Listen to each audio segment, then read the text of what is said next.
You are live. And are we taping? We are taping. Excellent. Good job. Well, thank you, Jackson. Welcome, everybody, to Around the Fort Semi-State Week. Yeah. Hard to believe. Here we are knocking on the end of the high school football season.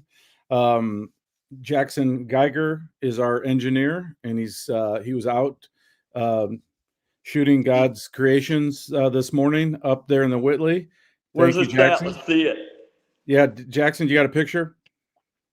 Oh, beautiful. Boys, Oh, that just, what is that, a 12 point? What is that, a 12-pointer? What is that? 11-pointer. 11-pointer? What the hell? Did one of them fall off when you missed? Yeah, it did. Okay. Well, I'd like to say congratulations, but I'm not much of a hunter, but that's pretty cool. I know I have a lot of friends who and family who are big outdoorsmen and hunters. So that's a big deal, especially here early in the hunting season. So congrats to you. Yes, sir. Thank you.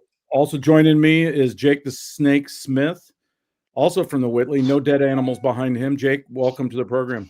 No dead animals. My boy Xander just got his driver's permit today, so he's super stoked. And he said he is pulling for miles to break the all-time record against lures. I said, listen, buddy, we still got to root for the home team. You get calmed down a little bit. You know what I mean? Yeah, for sure. Well, we'll talk about that game here in a moment. We've got some great ones for sure. 5 local teams still playing in Semi-State Friday. Really, really remarkable. Why don't we just dive into the games real quick here? Jake, I'm going to let you kind of start first. We've got the Carroll Chargers hosting the Westfield Shamrocks. Carroll went up to Penn last week, and man, they were trailing, and it did not look good up there against the undefeated Kingsmen. But the Chargers, I think, outscored Penn 20-0 in the fourth quarter and ended up winning relatively easily. 2 picks late to seal the deal. And hats off to the Chargers. What are your thoughts on this matchup against 10-2 Westfield tomorrow night? Yeah, I mean, on paper, everybody's going to say a little bit of an uphill battle for Carroll, but I think just as you mentioned, Casey, the way they finished late in that game, I hope that they can roll that momentum against the Shamrocks, and I think that they will. When you look at some of the stats in this game, Carroll averaging 345 yards per game as an average versus Westfield's 327. But if Carroll's able to do some things with Freisinger like they did last week and get up over that 500-yard game, man, I think they're going to have a chance here. And when you look at their common opponents, you got Homestead and Hamilton Southeastern. In the Homestead game, Carroll wins 49-0. Westfield 35-0. Hamilton Southeastern, Carroll obviously lost in a tight one, 7-14. Westfield 121-17. So when you kind of break those things down, this has all the makings of a really tight football game, and if weather permits to really let Carroll open up the pass game a little bit more, man, you could really see some things. I think Eli Newhouser is going to have another big game. But opposite from him, there's the Wingart kid. Hopefully I'm pronouncing his name right at Westfield, but he's averaging about 8.5 tackles a game. So really going to be an exciting game. 6A, the best football in the state. I think either team that comes out on top this is going to be having a good chance probably against Brownsburg, Warren Central in that other game.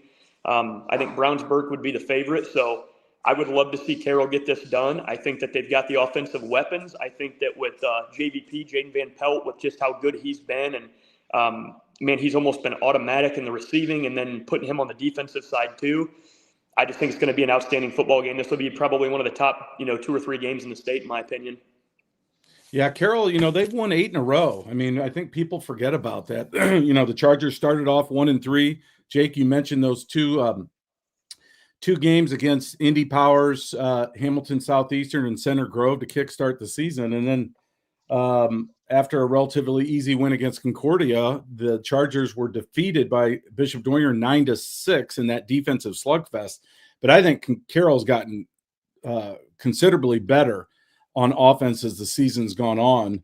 And, no disrespect for the Saints. We know what they do, especially on defense, and they were deserved SAC champions. But Carroll has strung together 8 straight wins, and almost all of them have been blowouts. So this is a really, really good team that, had their backs up against a wall a week ago at Penn, and they didn't blink.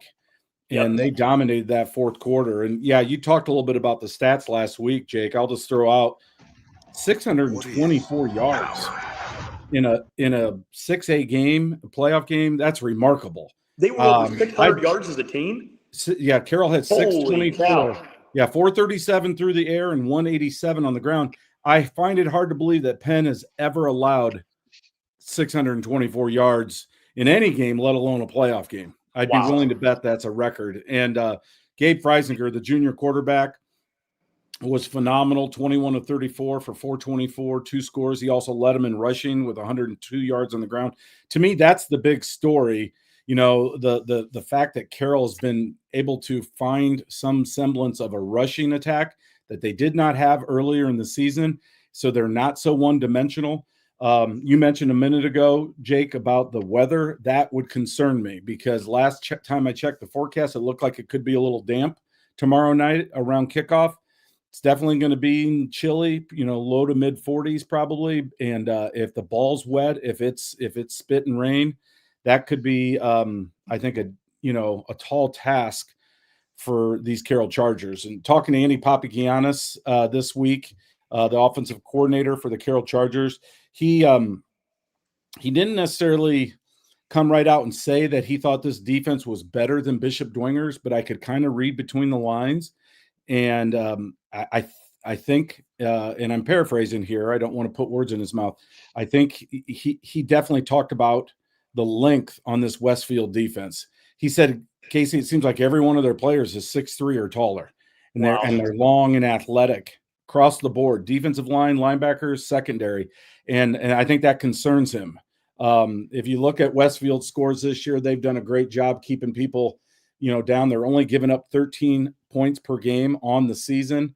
On their 10 wins, they lost to Carmel 34-10 in week 2, and then Brownsburg 14-10 is all midway through the season. And Brownsburg, I think everybody feels is the best team in the state. They're still playing. And then they squeaked by Carmel. They avenged that loss a couple of weeks ago in the sectional for the sectional championship, 23-20 in overtime. So this is a battle-tested team. I think they play a little tougher schedule, top to bottom, than Carroll does, and that may pay dividends too because they've been in a few more wars. And I think this is going to be a great matchup. I think if the ball's dry, the weather's cooperates, Carroll can hang around, especially with JVP back healthy. What a game he had last week! 9 catches for 197. It's got to be in the conversation for game night player of the year. But I think a win by Carroll this week vaults him definitely up another notch. So something to keep an eye on for sure. Okay, I don't know if the clock went off there, Jackson, or not. Nope, you still have 1:20. Oh, my mercy. What did you give us, 12 minutes? Columbia City educated, Casey. We're not good at math. Well, yes. we started late. Jake, why don't you wrap this one up? What are your thoughts? We'll get predictions at the end of the show, but just general thoughts on this matchup. Well, you've really got to tip your cap to the Carroll Chargers and the season that they've had and how they've been able to close out, especially late in the game last week, and especially as we've talked about over the last few weeks, the development of the run game, and that is going to be paramount in this matchup. They're going to have to be able to establish some type of a run, and I think that they're going to be able to, and I think that Coach Poppy's been able to get crafty in the ways that they've done that. It doesn't always have to be, running back one, power football. Sometimes you can get a little gadgetry if you've got to, run something outside, run jet, run sweep, something of that nature. Even opening up the quick game, like we said, and I think it's going to be a great challenge. And I think if there's any coordinator that would be up to that challenge of this Westfield defense would be Coach Poppy. So I'm just looking forward to it. Yeah, I totally agree. And I think you talked about those common opponents that you would think that would bode well for the Carroll Chargers also playing this game at home. I just think strength of schedule, Westfield has a little bit of an edge, and they're just more battle tested. And I think they are more built for November. Again, if weather plays a part, and it might, that's where I think they might deserve a little bit of an edge. But we'll get to those predictions here in a little bit. Thank you, Jackson. Next game, let's talk a little bit about Class 3A. Oh my gosh, what a matchup we have. Jake, I'm going to let you take the ball and run with this, but let me tee it up for you. Knox, the 13-0 Redskins. I just love to call them the Redskins because that's their nickname. Yes. At Bishop Luers, his, tradition-rich Luers Field, where they've got, all those sectionals and regionals and semi-states and semi-state championships out at one of the more storied programs in the state. hosting one Miles McLaughlin, who is, if anybody's been living under a rock, we'll give him a little background. He's approaching the national record for all-time career rushing. And it's none other than Derrick Henry of NFL fame and Alabama fame that he's knocking on the doorstep of surpassing. It's just remarkable what this kid's accomplished. And the storylines are endless. I'll let you take it from there, Jake. Yeah, it's just really cool to be a high school football fan from the Hoosier State and to just be alive during something like this happening. You know, there's a lot of neat records that you've seen be broken, school records and state records and things of that nature. But for a kid like this who's had 4 career years of starting and really just predominantly able to do the things that Coach Radke wants him to do, he's kind of an anomaly. You can't normally run a kid 50-plus carries a game and not face some type of injury or washout, and he still continues to average 366 yards a game, which ironically is the exact number that he needs to beat the national all-time record. And so he's beat every other main national record, single season yards, single season touchdowns, career touchdowns, and now he's just missing that illustrious Derrick Henry record of career rushing yards. And you called it a week or two ago. What would happen if it's against our Luers team in Fort Wayne that he has to go through to get that? And, you look at the marks and you say, oh, Knox is 13-0. There's no way they can lose. And Luers is 8-5. And people that just aren't so versed in the programs, you wouldn't understand how close that Knox came to losing last week. And Yes. just an absolute war with Angola. And one of my favorite players in Hawk Hasselman, who was probably going to be on that ballot for Game Night Player of the Year as well. And Has to be. And listening to some interviews this week, I kind of wondered, it's tough to see from some of the high school broadcasts exactly what was taking place that was able to, Miles got his yards, but to hold them to the scores that they had. And there was a lot of line stunning. They were slanting the line a lot and then having the linebackers backfill. And so if Luers obviously is going to watch that tape with, in my opinion, Luers' front seven potentially being a little bit better than Angola, is that going to bode to slow Miles down? And so in my heart of hearts as a football fan, I want 2 things to happen. I want Miles to break the record, but I still want Luers to win, selfishly. And Oh, we lose the snake? Snake is gone. Oh, Snake just fell in his hole. He'll be back. I'll pick up the ball and run until he comes back, Jackson. Are we still taping? You're good? We're taping. We're good. There he Yeah. is. did it pop back up? Yeah, you're back, Yep. Snake. I don't I know was what just going happened. to take the ball from you. It was like a belly option. You put it right in my belly. At the last second, you pulled it out. Keep running. Go. Every once in a while, if I get a phone call in the middle of a stream, my phone goes crazy. So, but anyway, selfishly as a football fan, I want to see Miles get that record, and I want Luers to win. But I just don't think that those 2 things can go, hand in hand. I think Luers is going to have to hold him under 300 rushing yards, maybe even 250. In the field conditions, this is 2 teams that are used to playing on grass and playing in a little bit of mud if it would happen. And so I think if Luers can get crafty on that defensive front and they can really get those linebackers coming downhill, I think it's going to be a heck of a game. I mean, when you look at on paper, Knox is averaging 48 points per game and only allowing 17.8. But I just think this Luers team is better than anybody that they've played so far, just in my opinion. No, I would agree, especially defensively. I mean, they have not seen a defense like this defense all year long. I mean, that front 4 of Bishop Luers, I think the Holly brothers, even though they're young, are going to be critical in this matchup, chewing up blocks, wreaking havoc at the point of attack. As you know, Jake, this is like a gap scheme blocking offense for Knox. There's not zone blocking.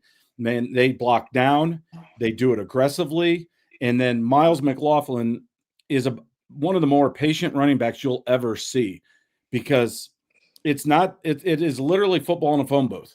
It reminds me a lot of Larry Getz, who coached at Wayne and at Belmont. Belmont, I think, beat Bishop Luers back in the day when Coach Getz was in charge, and it was the same kind of thing. Pack everybody in tight. There were no secrets. And especially with this team, it's a direct snap to Miles McLaughlin. And you watch that offense for a few plays and you think, good Lord, this kid's not getting 100 yards tonight, Right.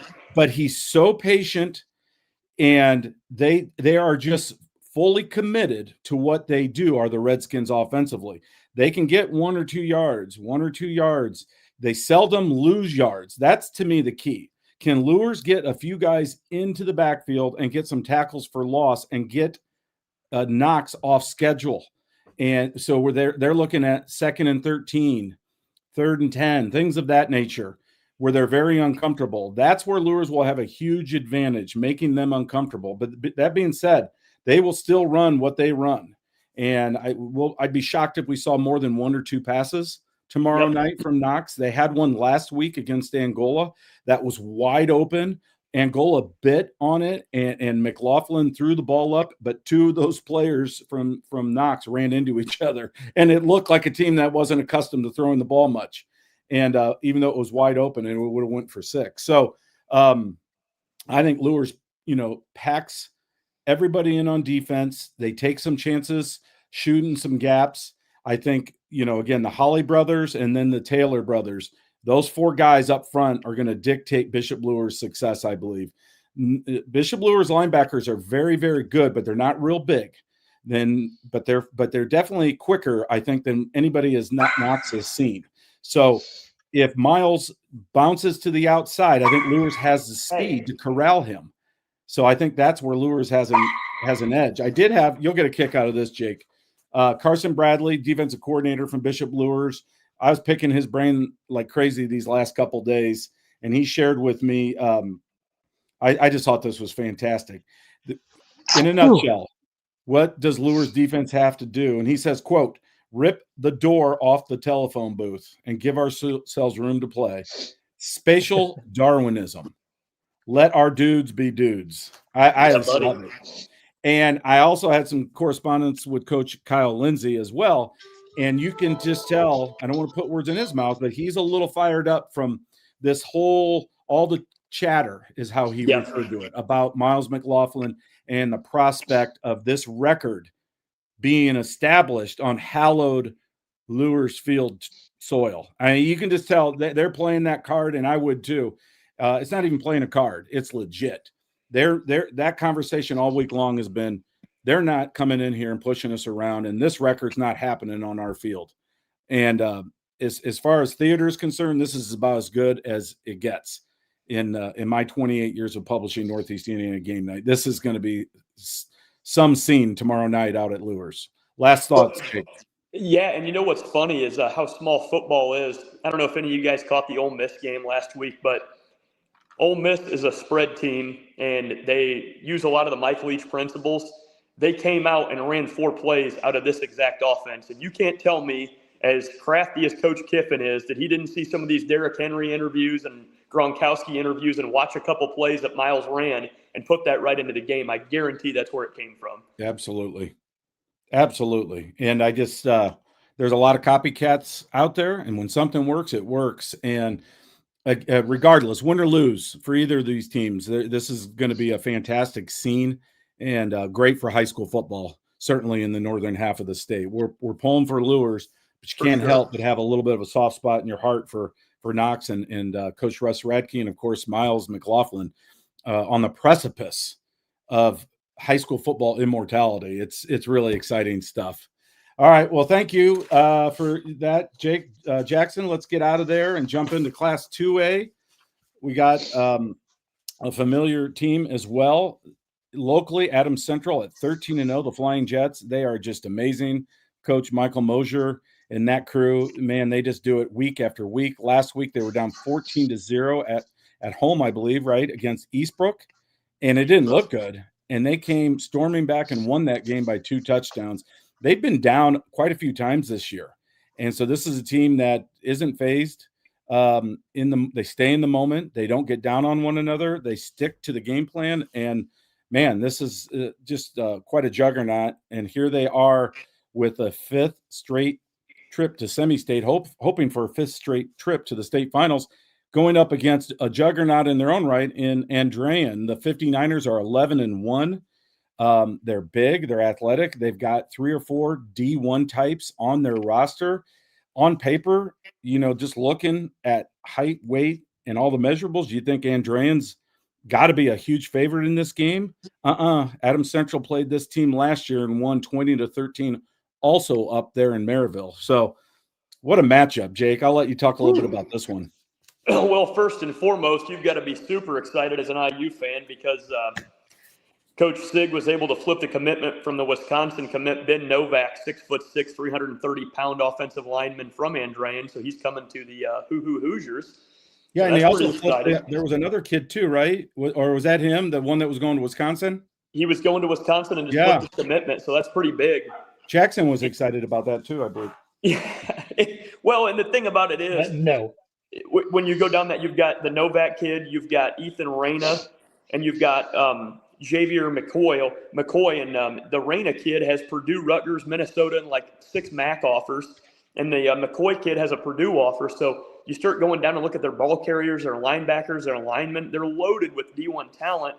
The other thing that blew my mind, and I didn't even know this is a legit stat or not, but I read that they had 18 interceptions on the year on defense, which – Oh, we lost you, Jake. Am I still here? Can you hear me? Yes. Yeah, I can hear you. Can you guys hear me? Yeah, now you're back. I don't know what's up with this thing. But yeah, I read that they had 18 defensive picks this year for Andrean. So luckily for the Adams Central, they're so predominantly in that wing T running the ball.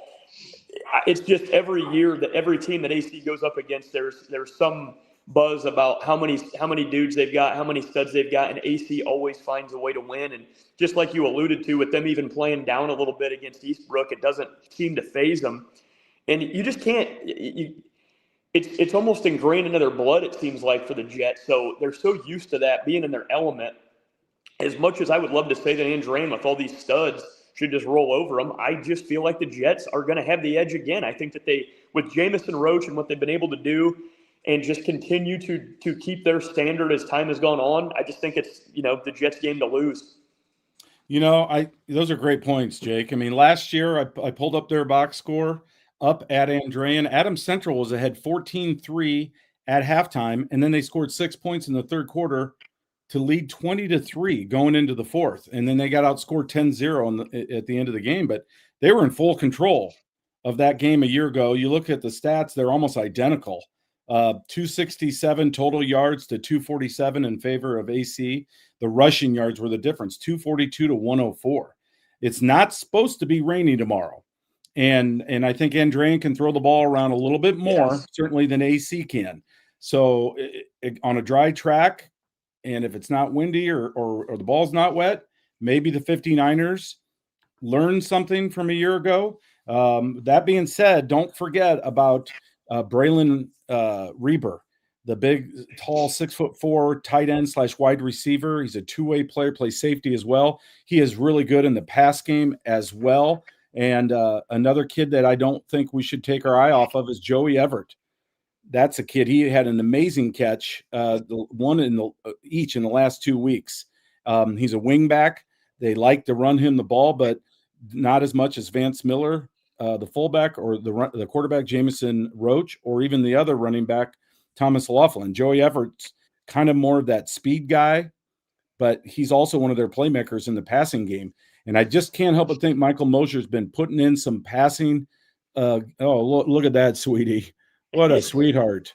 I just can't help but think that Michael Mosier's been working on the passing game a little bit more for this week and potentially for next week, knowing that he's going to need a couple signature plays through the air to beat these last two opponents. So it's going to be interesting for sure. Like I said, gleaning stats from a year ago, I think there was 1 turnover for Andrean and 0 for AC.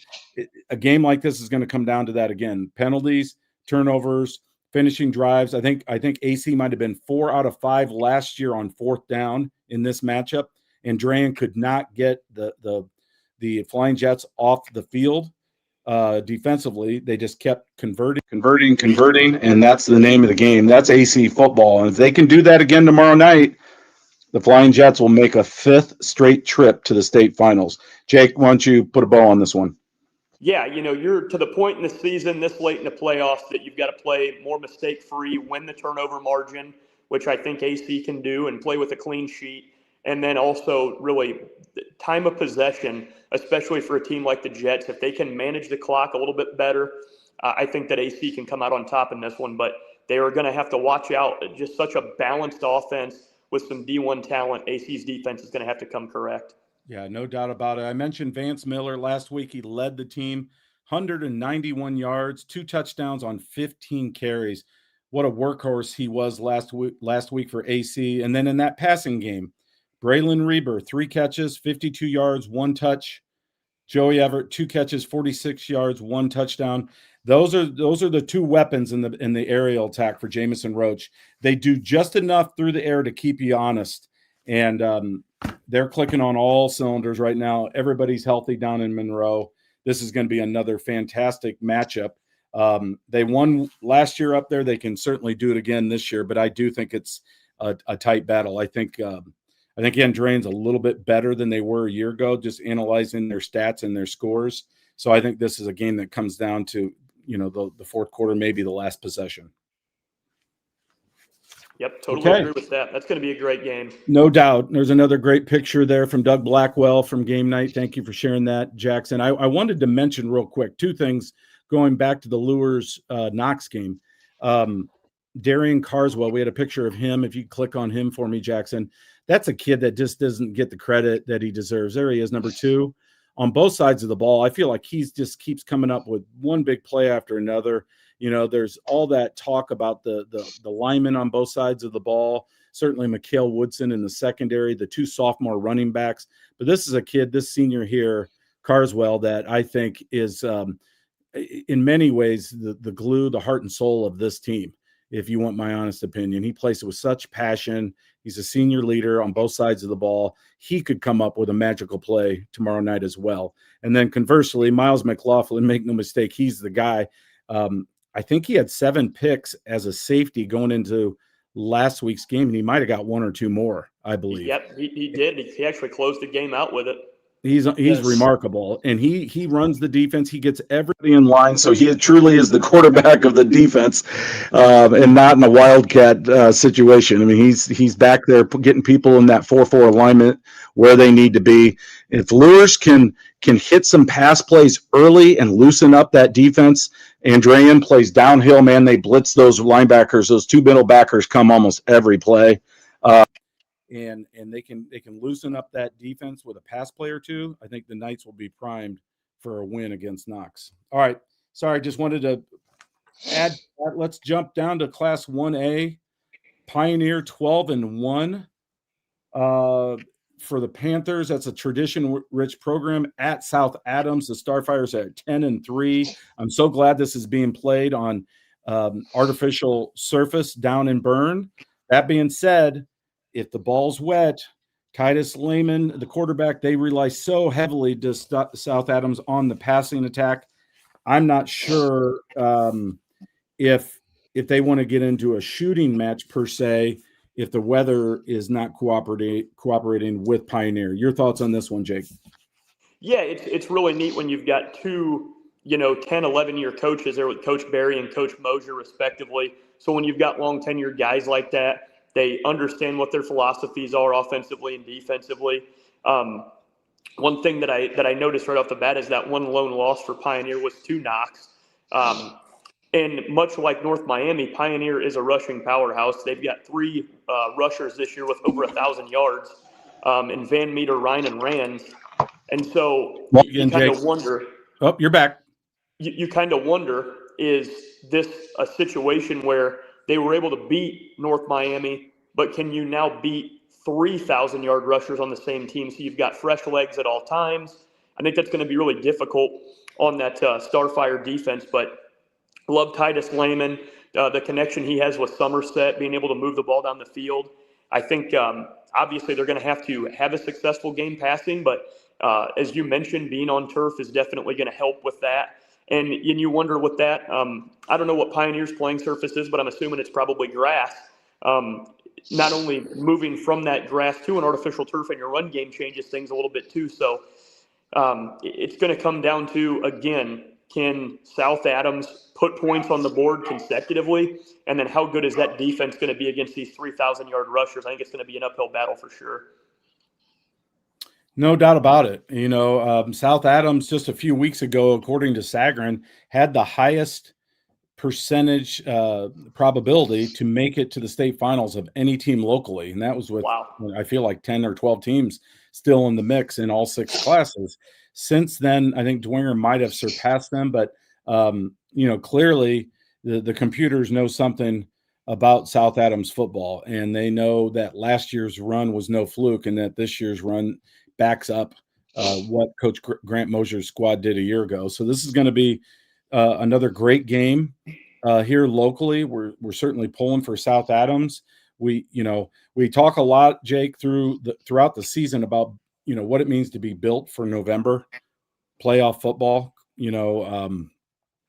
It feels like Pioneer is built for November based on what they want to do offensively, and not so much maybe South Adams. Now, maybe a week from now, they will be in for sure perfect conditions down at Lucas Oil Stadium, but they got to get there first. And this is a really daunting task. You look at Pioneer's schedule, the Panthers, 12-1, their lone loss. You mentioned 38-20 in week 2 against Knox. Since then, they've rattled off 11 straight, and their sectional scores and regionals, for that matter, they're just thumping people all throughout the playoffs. And so this is a team that really hasn't been tested since week 2, if you look at their scores. So they're clearly dominating the game at the line of the scrimmage, and they're racking up huge rushing yards.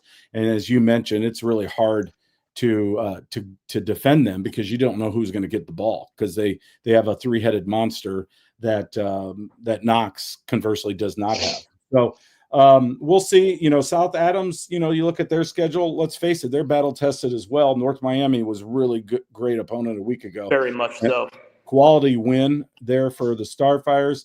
And let's not forget, they opened with, State Power Marion Local out of Ohio in week 1. And then, of course, played Bluffton, and lest we forget the Adams Central Flying Jets from neighboring Monroe County or Monroe town. So they both seemed really good opponents. Make no mistake. One team wants to throw it around, another one wants to pound you on the ground. And it sounds simple, but whoever wins that intimate battle probably wins this game. If South Adams throws for 300 plus and Titus Lehman is clean, no interceptions, and they move the ball through there with Wes Somerset, the junior receiver who just became their all-time leading leader in receptions, which is pretty remarkable. Maybe it was receiving yards, and I think Derek McKeon has it for receptions, who's a senior. Regardless, to set a record for a receiver as just a junior is pretty impressive at that program with all the success they've had through the air here in the last decade. So it's going to be a wonderful matchup. Again, if it was going to be 55, 60 degrees and dry as a bone tomorrow night, I'd be taking South Adams, I think, in this game in a mild upset.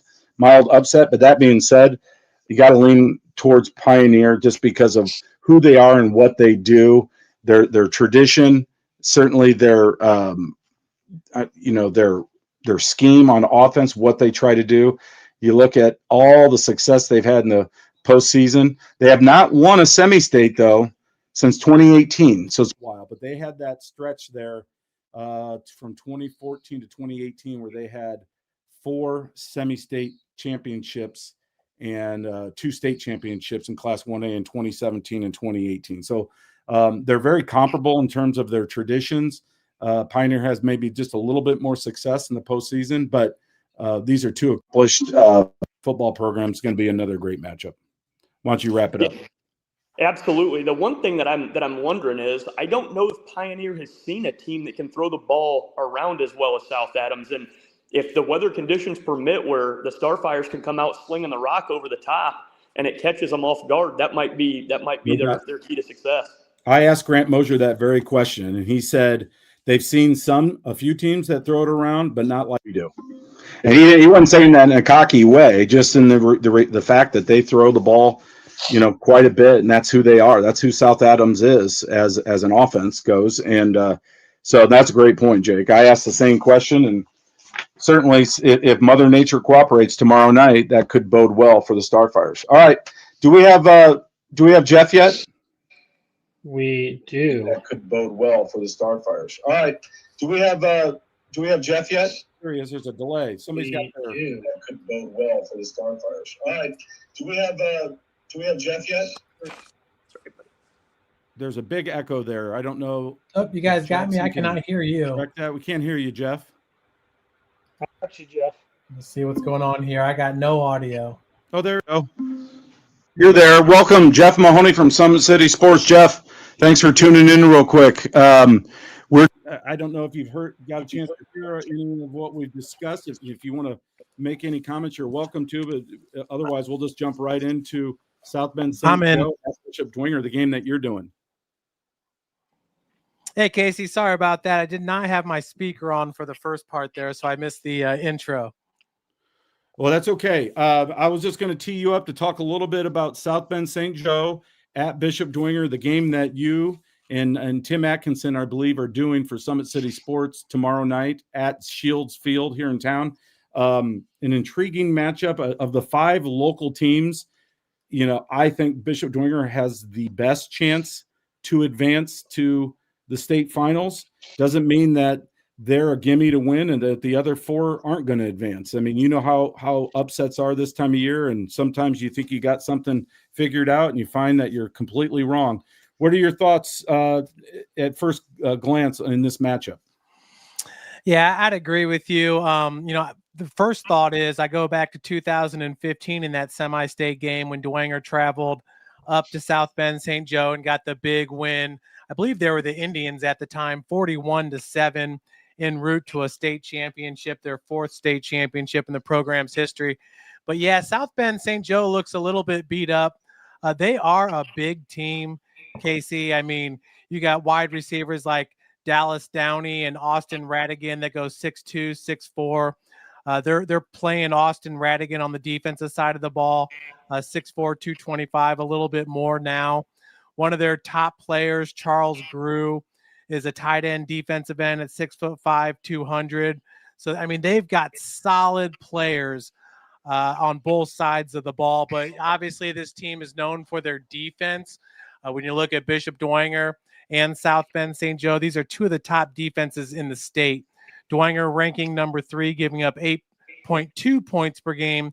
South Bend St. Joe ranks number 5, giving up 8.4 points per game. So I think this is going to be a game of, heavy hitting in the trenches and some big plays to put points on the board. Yeah, for sure. Jake, you got a question for Jeff? Jeff, I'm kind of wondering, Casey and I were talking about this a little earlier, and not to get too far off topic about the game itself, but just speaking about one of the Dwenger players.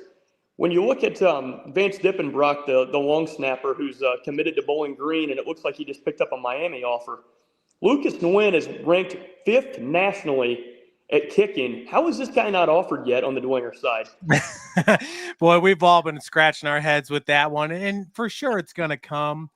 But like you said, it's just a different world with NIL, and these coaches are able to look at other college players and bring in guys that they know will work at the college level. I think Lucas will get his opportunity, and hopefully it comes sooner than later. I mean, look at Miles McLaughlin. It took all the way until week 13 before he got that Ball State offer. That's a good point. Now he's waiting on Alabama. Hey, 247 Sports also chimed in, and they got him ranked here in the state of Indiana now, so that's good to see. Yeah, Lucas Nguyen, I mean, just to piggyback on this conversation, it's just been unbelievable. And I can't help but think that somebody, if I'm Notre Dame, they just missed 3 extra points a couple weeks ago. IU, Purdue, Ball State, for crying out loud. I'm going in at the very least offering him a preferred walk-on. I don't know if those aren't out there anymore. You don't hear that phrase like you used to a few years ago. So maybe that's a non-existent thing and I'm just not up to speed, but makes no sense to me. If that still is a thing, that I'm offering that kid at the very least that option to see if you can't get a steal and have your kicking, problems, so to speak, resolved for the next 4 years. Oh, and by the way, he can punt for you too, which we found out this year he's pretty darn good at that too. So I don't know. It makes no sense to me. You could say the same thing about Jaden Van Pelt. What's going on there? I mean, the way he runs routes. I mean, he's about as smooth in and out of his cuts as any receiver I've ever seen. Coach Andy Papagian says he's by far the best he's ever coached. Doesn't make any sense, guys. So let's talk a little bit more about this matchup, Jeff. Bishop Dwenger, they got a little bit of a scare last week, 39-27 over Lebanon down there. That surprised me. It was 15-0 early, and then a fumble led to a short touchdown by Lebanon, cut the lead from 15-0 to 15-7, and all of a sudden that momentum was gone. But then the Saints responded with 2 touchdowns, and it was 29-7 at half, up 22 points, and it still felt like, okay, they're going to seize control in the third quarter. This will be a running clock by the beginning of the fourth, and it just didn't happen. So you got to give tip your hat to the Tigers of Lebanon. They did some nice things, and they hung around. 27 points is the most points that Dwenger's given up this year, Jeff. Is that a misnomer? Is that misleading from a week ago, or did we see potentially a kink in the Saints' armor? Lebanon is totally legit. They came into that game averaging 32 points per. Coach Josh Yoder had talked about Tannen Mondin, the junior wide receiver at 6'2", 175, and he thinks he's going to be the next big recruit for them. Chris Hill is absolutely phenomenal. I mean, think of Kyler Murray at quarterback when you have a guy like Chris Hill, 5'8", 175. He's going to play college ball, but he's not getting the bigger looks. They think Tannen Mondin is going to be getting those big looks after the junior year that he put up. And he was absolutely outstanding against Bishop Dwenger. There's no shot at the Saints. I mean, Mondin, 8 reception, 130 yards, and 3 touchdowns. He's just a player, and he made plays out there. So it wasn't really anything against the Saints defense. They just went up against a really good Lebanon team. Yeah, no doubt about it. That quarterback was electric, and the Saints had a hard time getting him on the ground. I don't think they're going to see anybody like that the rest of the way. He was so elusive. But speaking of quarterbacks playing at a high level, what about this guy here for Bishop Dwenger that Jackson just put the picture up? Henry Jordan had, I think, his best game of the season last week, Jeff. I mean, you look at his stats, 18 of 23, 2 TDs, 178, no interceptions. Beckham Russell, again, 8 receptions. It was his favorite target, but he spread it around to several guys. What are your thoughts on the progression of Henry Jordan at QB? I mean, completing nearly 80% of your passes, and Lebanon had a good defense, there's no doubt. But, yeah, by far the best game that he's had. And, they're shuffling in so many different options for him. Once again, Carter Zent with the touchdown reception. I believe it was a 23-yard touchdown where he's just weaving his way through the defense. Casey going from sideline to sideline, making his way into the end zone. So he's got playmakers out there, and he's getting the ball to him. He looked really, really comfortable, especially running the ball. 8 carries for 38 yards, averaging nearly 5 yards a carry, but had 2 touchdowns. So Bishop Dwenger was really able to keep Lebanon off balance with Henry Jordan. There was a play, though, late in the game where they pitched it to Gus Tittman, and the ball ended up deflecting off of him and going to a Lebanon player. And at the time, I think there was 2 minutes remaining. You're just thinking, oh my gosh, what is going on? Because, you figure just hand it to one of the big backs and let him plow forward. Yeah, that was one of those plays that really could have came back to haunt the Saints, but that defense stiffened and kept him out of the end zone. And again, the score, I think, is a little misleading, but that being said, I think Lebanon was a formidable opponent, and they made the most of their opportunities. We talked a little bit a week ago about Lebanon not throwing an interception yet, and right in the beginning of the game, we get a pick 6 from Cooper Campbell. So that streak didn't last very long, as the Swami predicted. And then Max Jordan, he had a great catch. You mentioned it last week. The brotherly connection there. That was pretty cool to see as well. Jake, do you have one more question for Jeff before we cut him loose? Yeah, Jeff, in a little bit of research, if I read this correctly, it looks like the last meeting between these guys was 10 years ago, 2015 semi-state, and Dwenger looks like they just clobbered them 41-7. When you look at this from a coaching standpoint or from a program standpoint, do you think that matters coming into this game at all? Do you think either team looks back on that history and takes that with a grain of salt, or do you think that's too far back and it doesn't really matter so much? Well, I mean, you make a great point. I mean, when you're talking about Bishop Dwenger, you're talking about one of the most decorated teams in the state of Indiana in the history of the state. Dwenger's got 5 state championships, the last one coming in 2018, but they won a state championship that year in 2015 behind Blake Pachedny, who was a dual threat quarterback for him. Amon Clark was also a great running back during that season. So, it's more than just from the high school setting, Snake, because, when we played CYO coming up, after you had the CYO championship game, the next week you would head to South Bend for the diocesan championship game. So we all know about South Bend St. Joe because all those kids would feed into there. And then, in the CYO, majority of the kids would feed into Bishop Dwenger, obviously, St. John, Fort Wayne, up on the south side of town or down on the south side of town. A lot of those kids end up going to Lures. But yeah, no, it's a deep rivalry. But at the high school level, the Saints have just dominated. 10 semi-state championships for Bishop Dwenger, 4 for South Bend St. Joe. So honestly, the Huskies are trying to get to where Dwenger is, but it's a strong program, and like you would expect from a Catholic school, disciplined, kind of conservative type ball. But man, this year's version of the Huskies get after it. 85 tackles for a loss, 38 sacks, and 18 interceptions.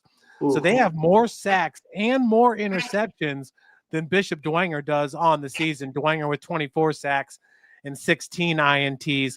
So when you have an opportunistic defense like they do, I mean, everything else you can throw out the window. It's going to be a slugfest. It's going to be a good game at Bishop Dwenger. I'm just hoping for the Saints, Casey. I'm not sure if you heard, but we did not see Nick O'Keefe play last week. I ran into his father Saturday night at a wedding, had a brief conversation. My understanding is he probably could have played last week.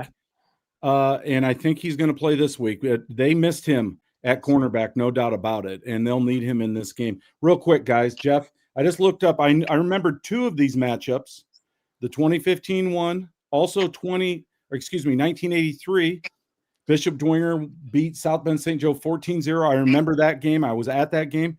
They played a third time in 1990. Also, all 3 in semi-state. Bishop Dwenger won all 3, and they won state all 3 years as well. Wow. So I don't know if that is a precursor for the Saints on a potentially 6th state championship a week from now. I don't know. I don't want to get ahead of myself. But there's a lot of history there, and it's all been in the Saints' favor. Yeah, well, I know Coach Jason Garrett's been saying for a long time that he really loves this group of seniors. And Casey, we started to see it last year, even during a tough 6-6 season.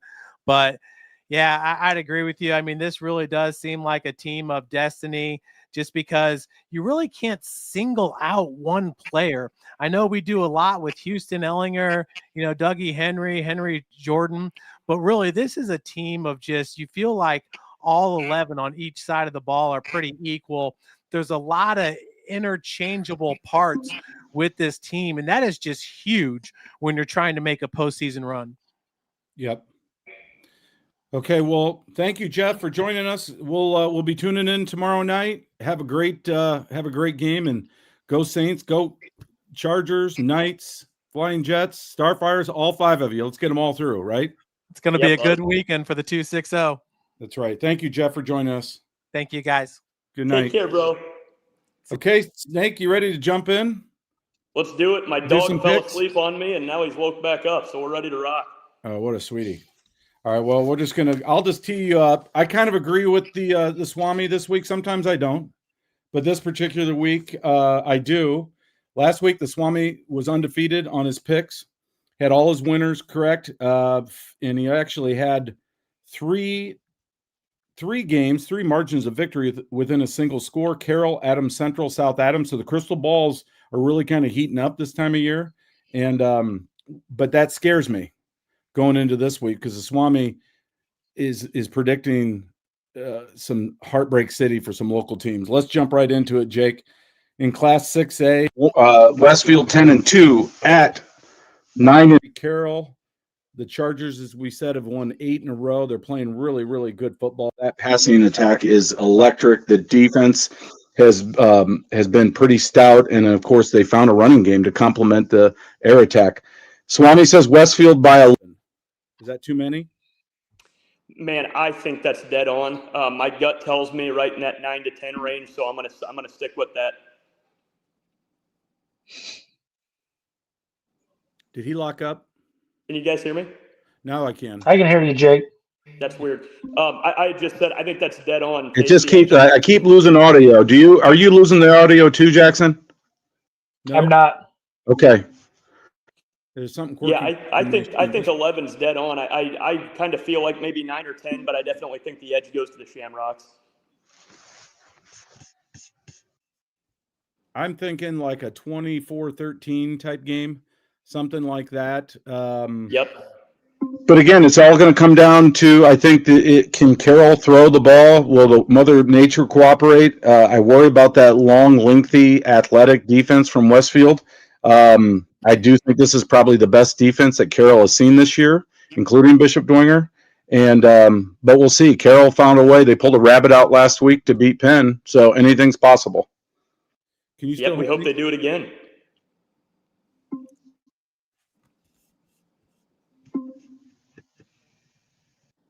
All right. My machine's acting possessed again. You hear me? Yeah, we can still hear you. Yes. I'm not hearing anything. I've got Satan that has taken over my laptop. Give me a thumbs up. Can you hear me? You're Okay. good. You're good. I'm just going to tee you up. When I see your mouth stop, I'll move to the next game. That sounds great. Class 4A, South Bend St. Joe's, 12-1 at Bishop Dwenger. The Swami said Bishop Dwenger's 11-2. Jesus' dad is no match for BD's defense, but Jesus' dad is awesome. That being said, I think the Saints are just too good defensively. I think their kicking Is spectacular, and I think the Saints win by 2 touchdowns. Dwenger by 15. Your thoughts? I think it's dead on again. I think that's a perfect spread. I think Dwenger's defense is as good and better than advertised, and I think they have a perfect mix offensively to get it done. I take Dwenger on the points on that one. So you think they cover? Okay. I do. I thought maybe at first glance the Swami was crazy and that was too many, but we'll find out tomorrow night. I think Dwenger's played a tougher schedule, and we talked a lot about strength of schedule this time of year. And I think last week's 12-point win over Lebanon was a little bit of an aberration, truthfully. I think they left them in that game and probably was 4 or 5 touchdowns better. So we will see. All right, let's go down to Class 3A. I think the game of the night, maybe the game of the night in the entire country, with 13-0 Knox, the Redskins heading to Bishop Luers. 8-5 are the Knights, and all that story, all that the history with Miles McLaughlin on the brink of prep football immortality against arguably one of the more storied programs in the state of Indiana and Bishop Luers. What a game. Swami says Knox by 2. Snake. Man, I've got Luers by 3. I think it's going to be 21-18. The difference being that Knox doesn't kick PATs, and I think if Luers can capitalize on that a little bit, I think that could be the difference. No, it's an intriguing. I think we both agree it's a tight One-score game. that goes down to the wire. Talked to a lot of my Luers contacts. Got a lot of Feedback both ways, but pretty much universally, everybody I spoke with agreed this is a tight game. Some thought Luers would come up short. Some thought Luers would find a way, but almost everybody to a man thought this is a one-score game. And like you and I agree with them. So I'm pulling for Bishop Luers. It wouldn't hurt my feelings if this McLaughlin kid got the record, but maybe Luers prevails and moves on. That might be best of both worlds. But that being said, Bishop Luers is a proud program. They don't want this record being established on their field. But priority number one is winning the football game. If they can pick one, they'll give him 365 yards and a win and a trip to Lucas Oil. Don't you think, Snake? Absolutely. 100% agree with that.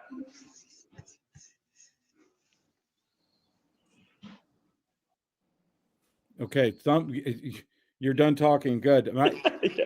If nothing else, during the offseason, I have to get an exorcism on this laptop. Or, at the very least, get a new We're machine. good. We're good. Class 2A. I'm Central 13-0. Flying Jets says find ways to win at Andrean 11-1. Remember, the 59ers had basically a bye week to start the sectional, so they got a little time to heal up and maybe rest some guys and maybe put in a few things for this, knowing that they would likely see ACN in Maryville. Swami says Andrean by 3.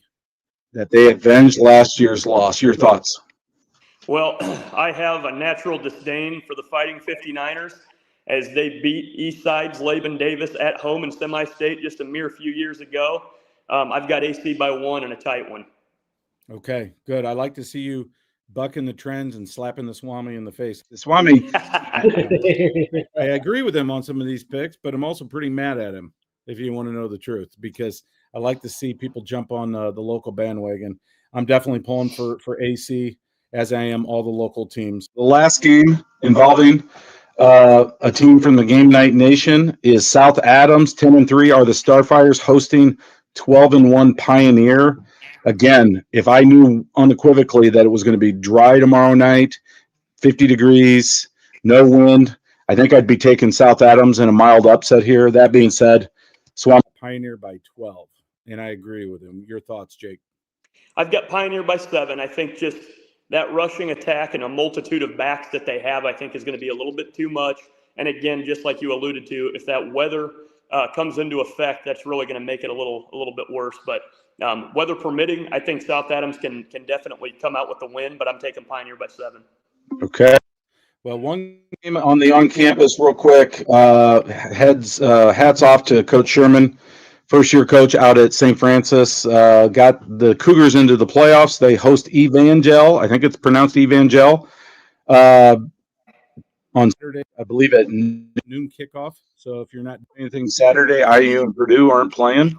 Wouldn't be a bad opportunity for local fans to get out and support the Cougars. For sure. Don't know jack squat about Evangel. I did a little research, and it was limited, but the Swami did some research with crystal balls, and he says St. Francis by 6. I think he's onto something. What are your thoughts there? Yeah, again, I know nothing about the opponent either, but I am definitely pulling for the Cougs. It is awesome what Coach Sherman's done here. I'm glad to see them coming back to the St. Francis of yesteryear. It's exciting. Absolutely. Well, we'll be pulling for them and the local teams in the high school football ranks. Let's get 5 through, and maybe, just maybe, we can get together next Wednesday, or perhaps even after some turkey next Thursday, and talk a little high school football if we've got some teams still playing. So we'll reconvene and discuss. Until then, I am Casey for Jackson, for Jake, for Jeff Mahoney from Summit City Sports. Thank you so much for tuning in tonight. Let's go. Let's get our 5 teams through to the state finals. And dog too. Is his name begin with a J? This is Bondo. He is just turned 4, and he is woofing for 5 to get through as well. We want it to happen. Okay, Bondo. Thanks for making an appearance. We'll see everybody this week. We got in and out within an hour. Great job, guys. Thank you. Have a great night, everybody.